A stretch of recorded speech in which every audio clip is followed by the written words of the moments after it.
Part 1. August. Nice Mrs. Garcia. We followed Mr. Tushman down a few hallways. There weren't a lot of people around, and the few people who were there didn't seem to notice me at all. Though that may have been because they didn't see me. I sort of hid behind Mom as I walked.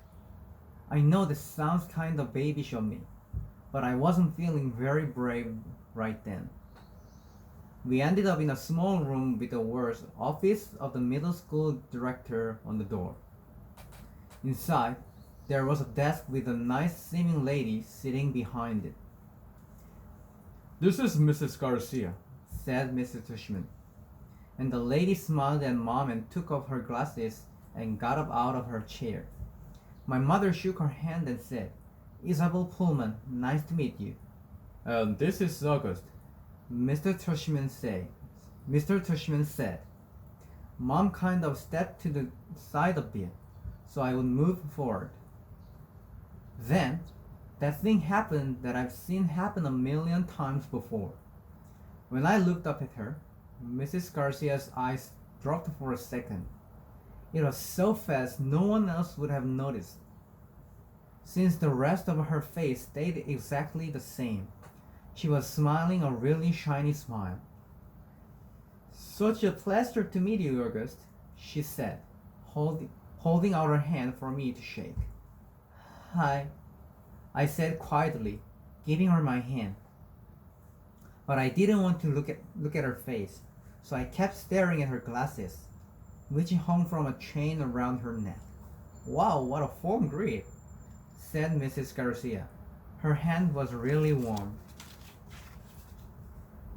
"The kid's got a killer handshake," Mr. Tushman agreed, and everyone laughed above my head. "You can call me Mrs. G," Mrs. Garcia said. I think she was talking to me, but I was looking at all the stuff on her desk now. "That's what everyone calls me, Mrs. G. I forgot my combination. Mrs. G, I need a late pass. Mrs. G, I want to change my elective." "Mrs. G is actually the one who runs the place," said Mr. Tushman, which again made all the grown-ups laugh. "I'm here every morning by 7:30, Mrs. Garcia continued, still looking at me while I stared at her brown sandals with small purple flowers on the buckles. "So if you ever need anything, August, I'm the one to ask. And you can ask me anything." "Okay," I mumbled. "Oh, look at that cute baby," Mom said, pointing to one of the photographs on Mrs. Garcia's bulletin board.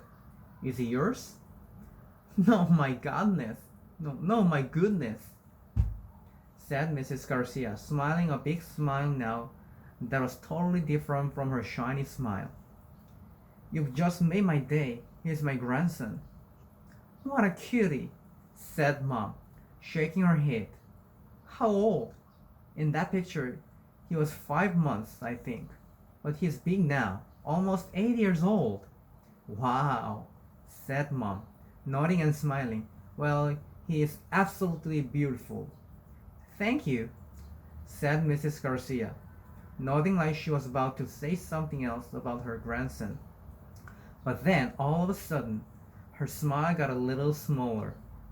"We're all going to take very good care of August," she said to Mom, and I saw her give Mom's hand a little squeeze. I looked at Mom's face, and that's when I realized she was just as nervous as I was. I guess I liked Mrs. Garcia when she wasn't wearing her shiny smile.